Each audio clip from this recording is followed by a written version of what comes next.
Next thing we got to do after the spark plugs and the tensioner is bolt on the alternator. We can get the serpentine belt on, and then we can go ahead and finish up the intercooler plumbing, the throttle body, and we're about done on this thing other than the fuel pump.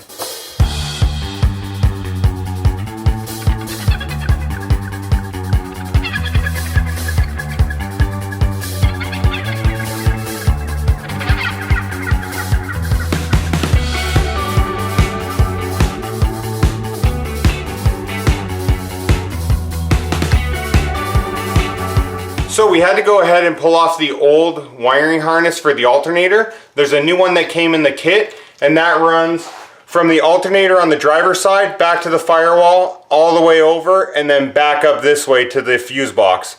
So this one can go in the trash. The new one obviously is going to go in place.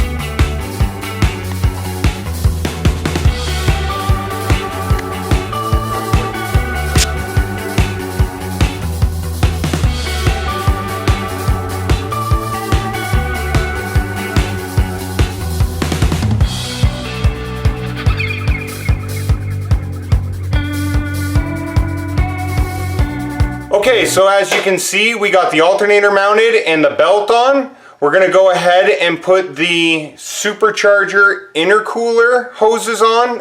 It goes on the passenger side, down beside the supercharger. If I zoom out here a little bit, it's gonna go from this 90-degree elbow right here, right to the back, and it drops into the back for the heat exchanger. So let's go ahead. This sits on the two studs that stuck up on the passenger side here. You got a little hose here with some constant tension clamps that are going to go to the front, and then that guy drops into the intercooler in the back.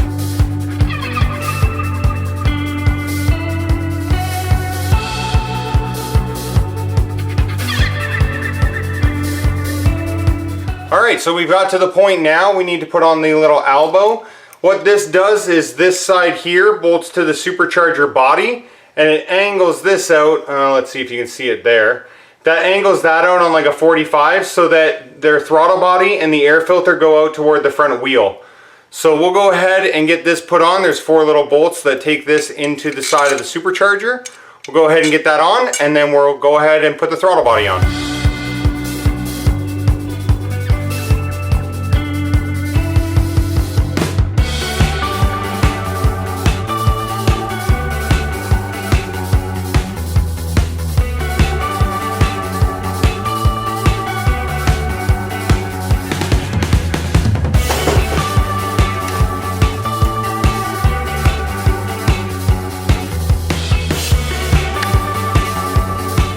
So I got a little bit excited and I put the throttle body on the clean air tube all the way up to the air filter, and I guess now I got to take the throttle body off to put all this stuff on later. So that's what you get for not following the instructions, and now I get to do it twice.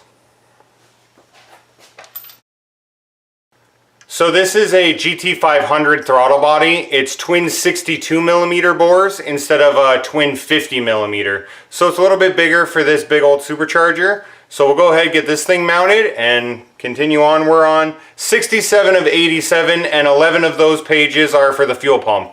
So we're getting really close now to having this thing buttoned up under the hood. We can drop it back down on the wheels, throw the hood back on, and wait for the tune to come in, I guess. So the last episode there, you see us go ahead and button up a whole bunch of stuff on this thing.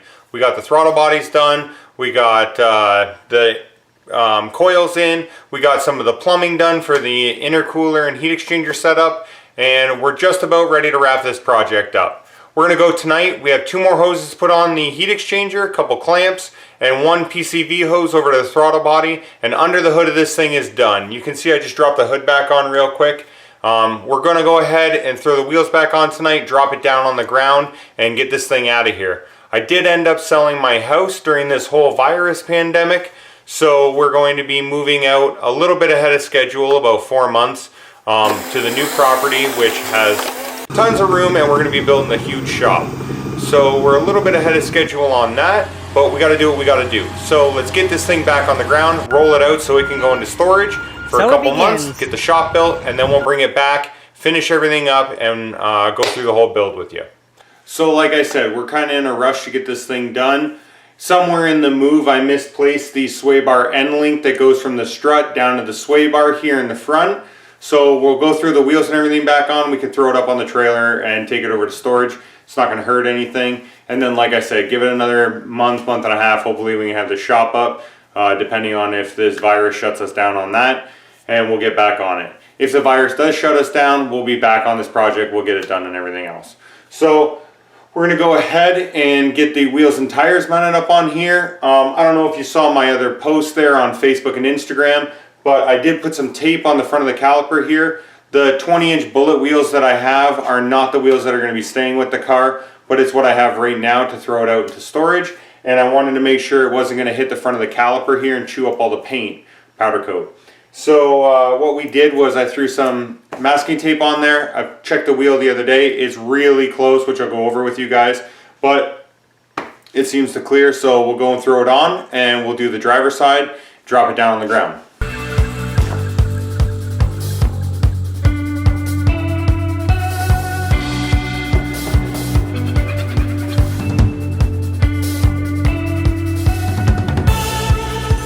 There you go, that's as tight as we need to put them for now. Like I said, it's just going up on a trailer and down into storage. I'm gonna bring you in here and show you just how tight those wheels are. So as you can see here, if I go like this maybe, you can see how much clearance is there. There really isn't very much. I measured it, it's just about 4 millimeters. So they do clear, they do look awesome.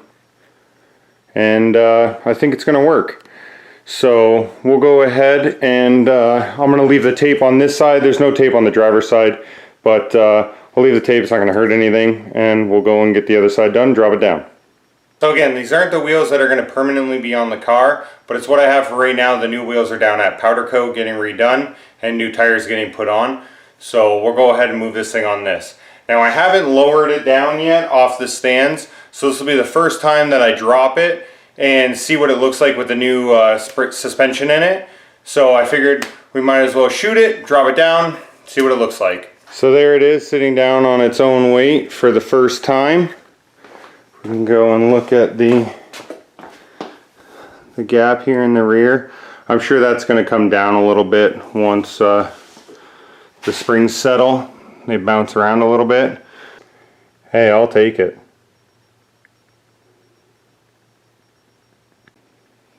Alright, so I apologize for the lighting. Now that the hood's on, it's kind of crappy under here.